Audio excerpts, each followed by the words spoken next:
अस्सलाम वालेकुम व्यूवर्स। आज हम बना रहे हैं जी साग।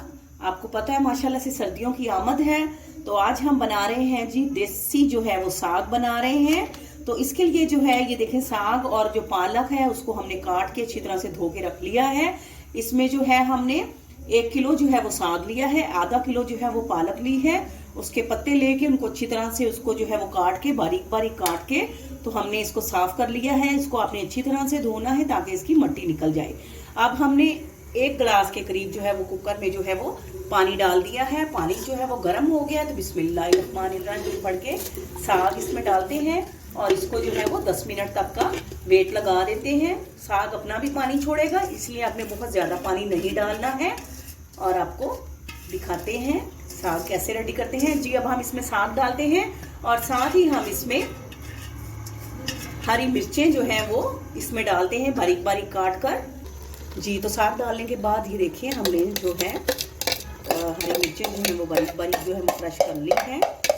तो ये आपके टेस्ट पे डिपेंड करती है। मैंने सिर्फ इसमें जो है वो हरी मिर्च जो है वो डालनी है, लाल मिर्च मैं इसमें नहीं डालूंगी। तो आप चाहें तो हरी मिर्चों की मिकदार थोड़ी कम करके तो आप जो है वो 1 चम्मच लाल मिर्च का पाउडर भी ऐड कर सकती हैं। तो ये आपकी चॉइस पे डिपेंड करता है। अब जब हमने मिर्चें डाल दी हैं साग में और इसको अपने प्रेशर लगाने से पहले 1 चम्मच के करीब जो है वो भरकर नमक डाल देते हैं और इसको जो है वो प्रेशर लगाते हैं जी। तो ये देखें जी हरी मिर्च के साथ हमने जो है वो 1 चम्मच नमक डाल दिया है। तो अब देखें साग में पानी जो है वो छोड़ना शुरू किया है। तो अब हम 10 मिनट का प्रेशर लगाते हैं जी। तो ये देखिए पानी जो है माशाल्लाह से साग का जो है वो बिल्कुल खुश्क हो चुका है। तो अब हम जो है इसको ग्राइंड कर लेते हैं जी। तो ये देखिए माशाल्लाह से इसको हमने अच्छी तरह से जो है वो ब्लेंडर में इसको जो है वो ब्लेंड कर लिया है। तो अब हम जो है साग का तड़का तैयार करते हैं जी। तो ये देखें कढ़ाई जो है वो हमने चूल्हे पे रख दी है। तो अब हम जो इसमें जो है वो बटर घी हम इसमें प्योर जो है वो डालेंगे। तो आप इसमें देसी घी भी डाल सकते हैं, अगर आपके पास नहीं है तो आप जो है वो डालडा जो है वो बनास्पति घी जो है वो डालें इसमें। और इससे जो है वो ऑयल की निस्बत ज़्यादा अच्छा फ्लेवर आता है, खाने में ज़्यादा मज़ेदार लगता है। तो 2 चम्मच जो है वो हमने देसी घी जो है वो डाल दिया है।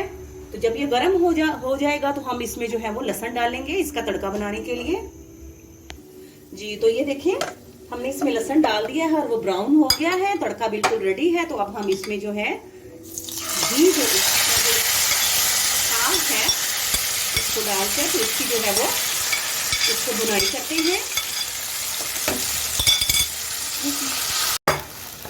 देखिए इसको जो है हम 5 से 6 मिनट जो है वो अच्छी तरह से इसको भूनेंगे ताकि इसका जो फ्लेवर है अच्छी तरह से निकल आए जी। तो व्यूअर्स ये देखें माशाल्लाह से 5 मिनट हमने इसको अच्छी तरह से भून लिया है, इसका घी ऊपर आ गया है। तो अब आपको डिश आउट करके भी दिखाते हैं। और अगर प्लीज़ आप मेरे चैनल पे न्यू हैं तो मेरे चैनल को ज़रूर सब्सक्राइब करें, मेरी वीडियोस को लाइक और शेयर ज़रूर करें और अपने कमेंट्स में ज़रूर बताएं आपको मेरी वीडियोस कैसी लग रही हैं।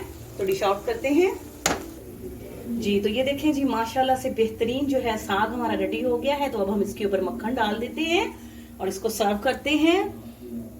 तो उम्मीद है कि आपको मेरी रेसिपी बहुत पसंद आई होगी। इंशाअल्लाह आपसे इजाजत लेते हैं। फी अमानुल्लाह।